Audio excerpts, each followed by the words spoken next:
Today we'll add a few more techniques to our box of tools for graphing functions, which to this point includes just analyzing the first and second derivative. And today we're going to talk first about asymptotes. So let's take a look at the function f of x equals 2x over x minus 1. Vertical asymptotes are going to occur where the function goes to infinity or minus infinity. And if you look at this thing, you can see the denominator is going to be 0 when x equals 1, and the numerator is not. So that's a general idea here. For rational functions, which are polynomials divided by polynomials, this happens when the denominator is 0 but the numerator is not.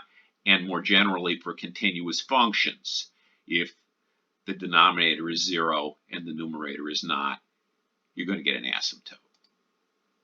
Okay, and in this particular case, you can see at x equals 1, we have a vertical asymptote.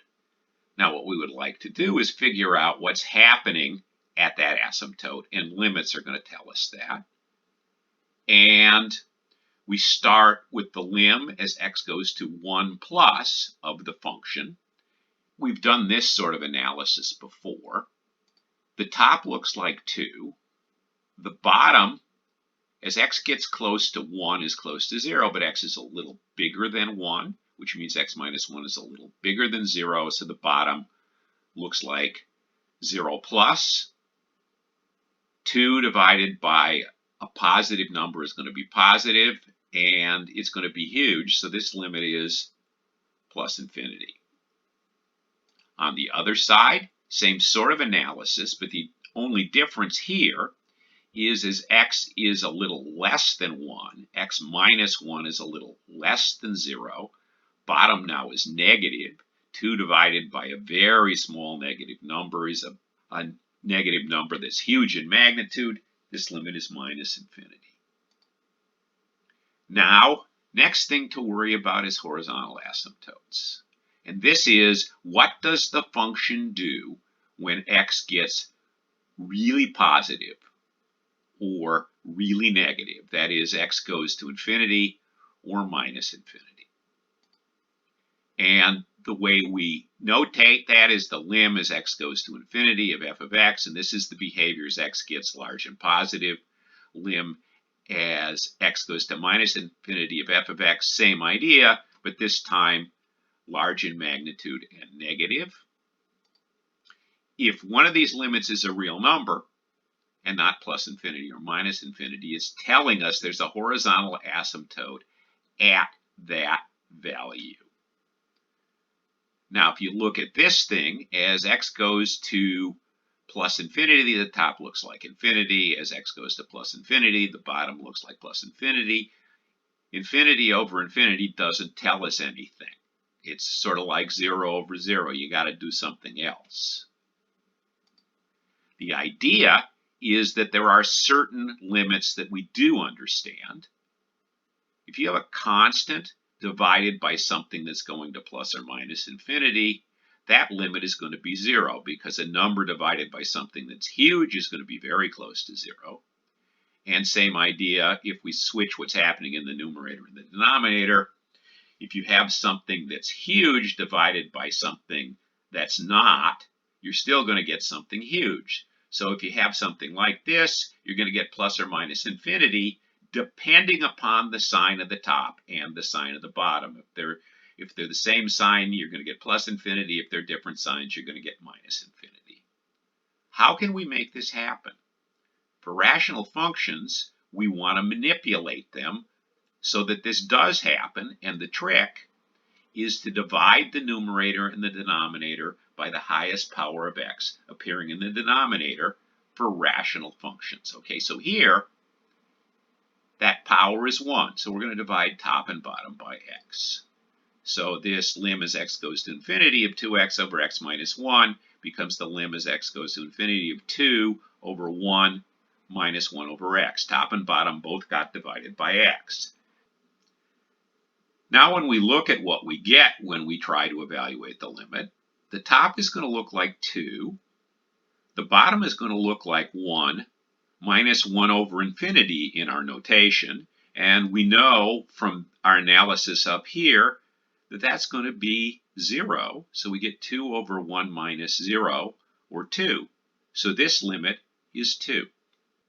When we do the same thing on the other side, what we discover is that the algebra looks almost exactly the same. The difference is this denominator is not plus infinity anymore, it's minus infinity, but that's still number divided by something huge is close to 0, so we get 2 over 1 minus 0, or 2.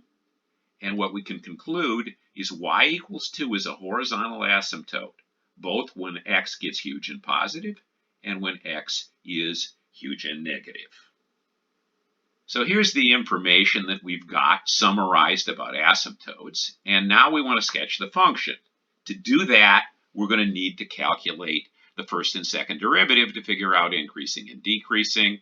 So we calculate the first derivative, which is a quotient rule, denominator times derivative of numerator. Remember, this is our function here, minus numerator times derivative of denominator over denominator squared.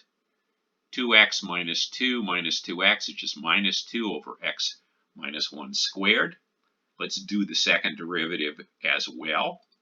Here, second derivative is the derivative of the first derivative.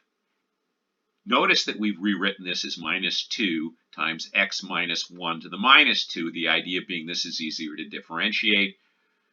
When we differentiate it, that minus 2 comes out here, becomes a plus 4, x minus 1 to the minus 3. Times the derivative of x minus 1, which is 1. And when we write that as a fraction again, we get 4 over x minus 1 cubed. Now it's time to analyze the two derivatives.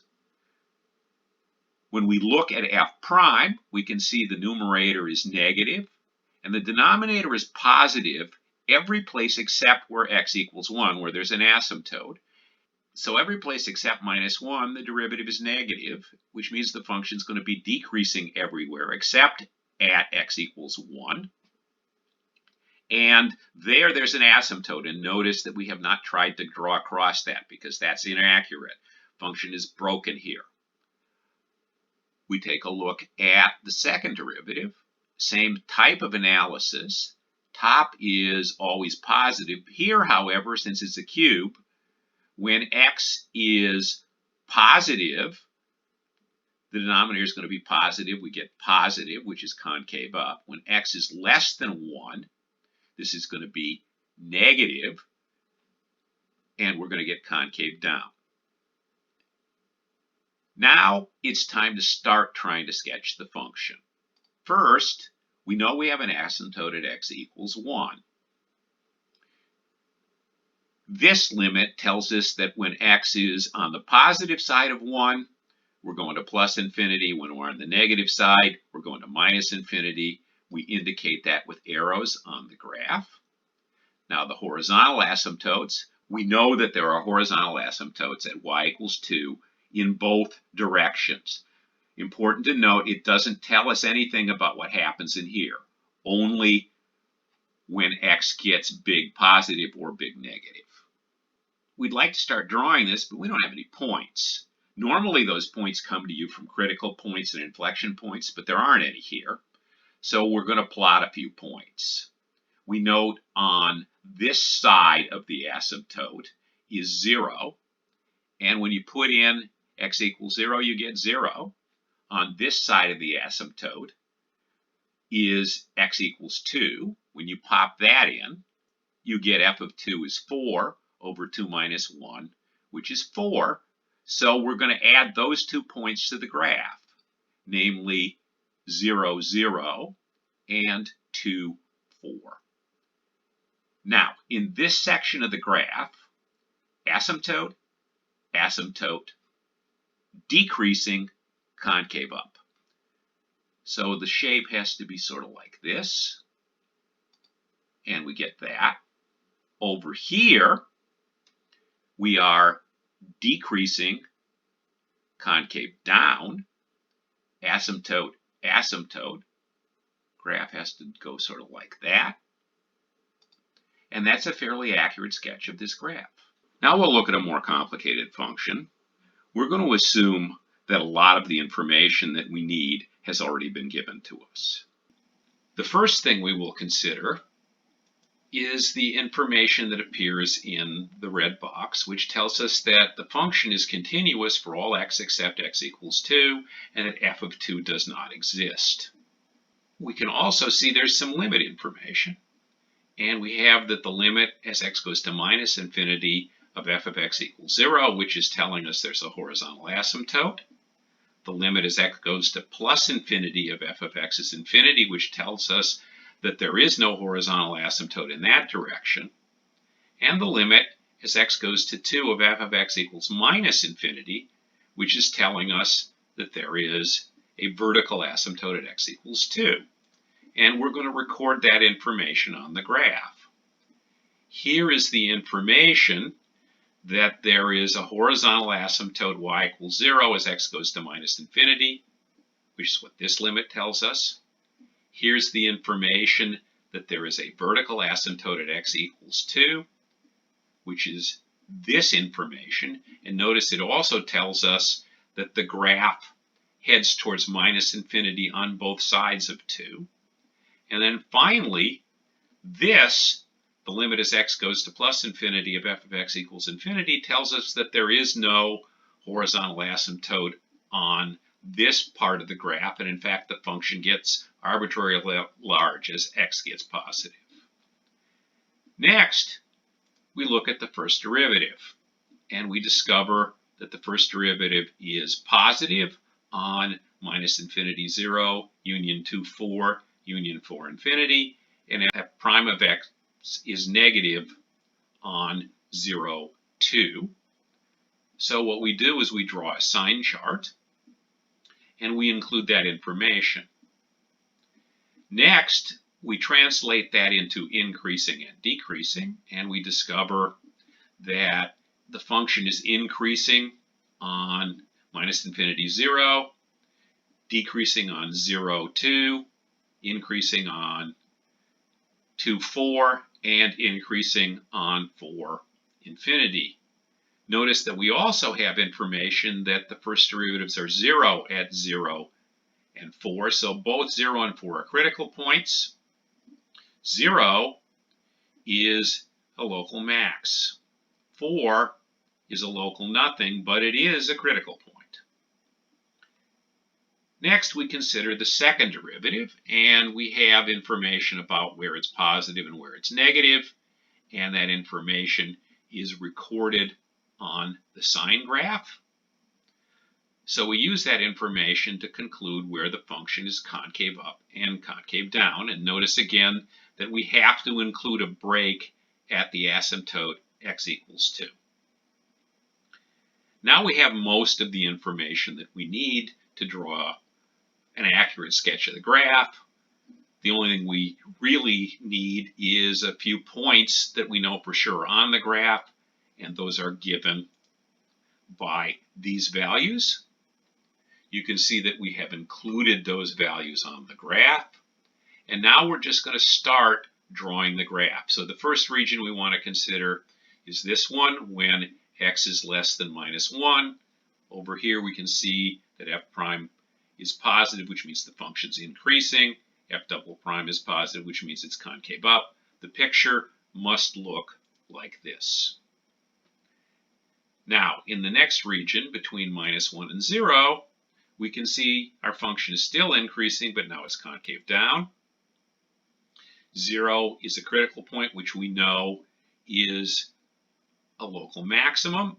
And on the other side of 0, the function is decreasing, it's concave down. And we head to minus infinity when we approach x equals 2, as we have that information already on the graph here. Now on the other side of x equals 2, we're coming up from minus infinity, increasing and concave down. We pass through the point 4, 0, and you'll notice there's a horizontal tangent there. The reason there's a horizontal tangent is we know that's a critical point. And then finally, when x is bigger than 4, we are increasing and concave up, which gives us this shape. And based on that information, we've been able to draw a fairly accurate picture of this graph.